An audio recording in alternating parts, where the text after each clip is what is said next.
દ્વારા સમગ્ર આદિવાસી સમાજ કપરાડા આયોજિત તાલુકા લેવલનો કાર્યક્રમ સુતારપાડા ખાતે આ મંચસ્થ ઉપસ્થિત સમગ્ર આદિવાસી સમાજ નોંધ જોડી ની પહેલ કરનાર એવા બાબુભાઈ થોરાત સાથે તમામ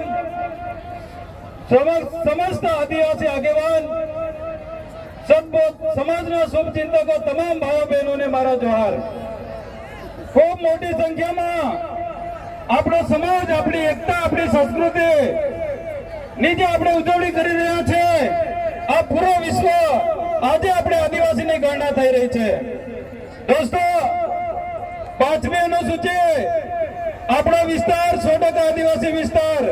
5મી અનુસૂચિ મતલબ આપણા ગામમાં આપણું રાજ। રૂઢી પ્રથા અનુચ્છેદ 13 રૂઢી પ્રથા ગઠન આપણા તાલુકામાં 12 જેટલી રૂઢી પ્રથા અધ્યક્ષ માટે જોરદાર આપણે તાળીઓ કરીએ। રૂઢી પ્રથાના અધ્યક્ષ એટલે પાટીલ। આપણા ગામમાં કોઈ પણ અધિકારી,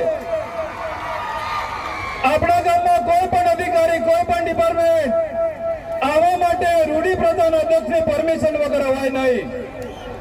આ કાયદામાં જોગવાઈ છે, અમે નથી કહેતા, કહેવાય છે સમતા જજમેન્ટ।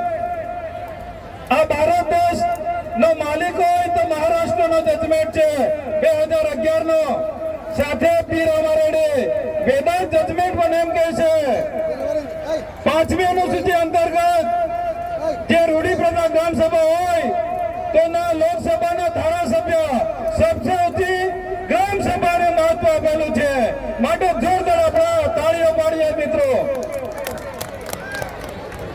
હવે પછી આપણા વિશે સમજી લેજો, રૂઢી પ્રથા સમજી લેજો। જે પણ 5મી અનુસૂચિ બંધારણમાં જોગવાઈ છે એ પણ તમે તમામ અધિકારીઓ સમજી લે। હવે પછી કોઈ પણ અમારા આદિવાસીને હેરાન કરતા નહીં તો તમામ આદિવાસી સમાજ આપની કચેરે આવીને અમે ન્યાય માટે બેસીશું। આપ સૌ તૈયાર છો ને? હક માટે તૈયાર છે ને? તો આજથી સાથે ફોરેસ્ટ વિભાગનો એક નવો કાયદો જે જજમેન્ટ આવ્યો છે, જે પણ સરકારે સનદ આપી છે એના ઉપર આપણે ખેડાણ પણ કરી શકીએ, લેવલ પણ કરી શકીએ।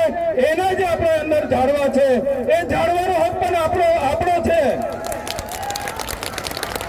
હવે પછી કોઈ પણ ફોરેસ્ટ વાળા, વન વિભાગ વાળા આવે તો સમગ્ર આદિવાસી સમાજ સમગ્ર આપણી વચ્ચે રહેશે। એક પણ ઝાડવા એમનો નથી, એ ધ્યાન રાખે એ લોકો। સાથે તમામ ગામોની અંદર કપરાડા તાલુકાના જેટલા પણ ગામડાઓ છે, તમામ આગેવાનો, તમામ યુવાનો જાગૃત આપણે સમજવાની જરૂર છે। હવે પછી સમગ્ર આદિવાસી સમાજ દ્વારા 5મી અનુસૂચિ દાખલ કરવી પડશે, 5મી અનુસૂચિનો અમલ કરાવવો પડશે, રૂઢી પ્રથા પણ ગઠન કરવાની જરૂર છે। જ્યારે આ કરીશું ત્યારે આપણા ગામમાં આપણું રાજ, આપણે જે માલિકપણાનો, આપણે જે સમજીએ એ માલિકપણાનો હક રૂઢી પ્રથા ગઠન કરીશું ત્યારથી ચાલુ થશે મિત્રો। વિશેષ ના કે ખૂબ મોટી સંખ્યામાં હજુ ઘણા વક્તા છે, આપણી સંસ્કૃતિને નિહાળવાનું છે। આપણા સમાજને આવનારા દિવસોમાં ક્યારે પણ પોલીસ વિભાગ, ફોરેસ્ટ વિભાગ, કચેરી દ્વારા ક્યારે પણ હેરાન કરવાનું પણ કરશો, અમારા સંગઠન સમિતિને યાદ કરજો, અમે તમારી વચ્ચે આવીને ઉભા રહીશું। ધન્યવાદ।